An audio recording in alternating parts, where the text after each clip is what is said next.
こんにちは、鉄言です。いつもご視聴いただきありがとうございます。本日は大阪メトロ長堀鶴見緑地線長堀橋駅に来ています。もう何度か長堀橋には来ていますが、今回はこの動画でおなじみ、あのホテルに宿泊します。そのホテルはこちら。アパホテル難波心斎橋東です。詳細はこのようになっております。今回はアパホテルっていうこともあってアパチョコアプリから予約しました。一泊朝食付きスタンダードルーム。こちらシングルの部屋ですね。禁煙のお部屋で、チェックインが15時のチェックアウトが11時。利用料金が8900円の利用ポイントが900ポイント。支払い合計8000円で、支払いは PayPay で行います。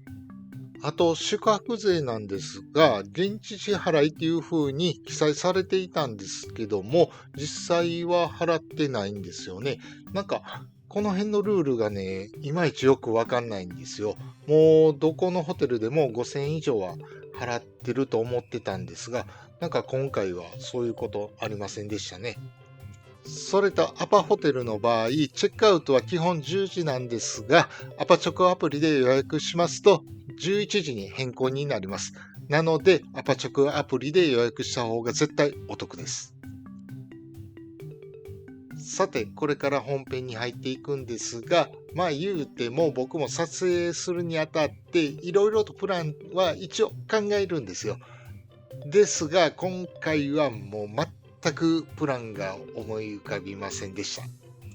なので、本当にね、普通に一日を過ごしただけの動画となっております。これ、他の動画と比べて変わりないんちゃうって思うかもしれませんが、僕の中では全然違うんですよ。この違い分かる人いたら、してやったりかなと思います。てなわけで、ホテルに向かいたいと思います。字幕機能は必ずオンにしてみてください。これ結構オンにせずに見てる人いるみたいな感じなんですよ。だから必ずオンにしてみてください。字幕が出ますので。それでは皆さんもご一緒に旅してる気分で最後までお付き合いください。それではどうぞ。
それでは評価の方やっていきましょう。まずはアクセス。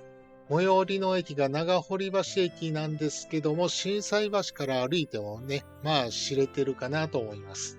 そして立地は心斎橋エリアなんですが、繁華街っぽくなくって、どちらかといえばビジネス街寄りなのかなと思います。でも、それなりにお店とかもあってね、遊ぶところもあるんじゃないでしょうか。建物設備、そして部屋なんですが、アパホテルって大体どこも同じような感じなんですよ。特に部屋なんかはね、レイアウトもそうですし、設備もね、アパホテルは大体共通してるかなと思います。で、サービスなんですが、特に何もなかったのかなと思います。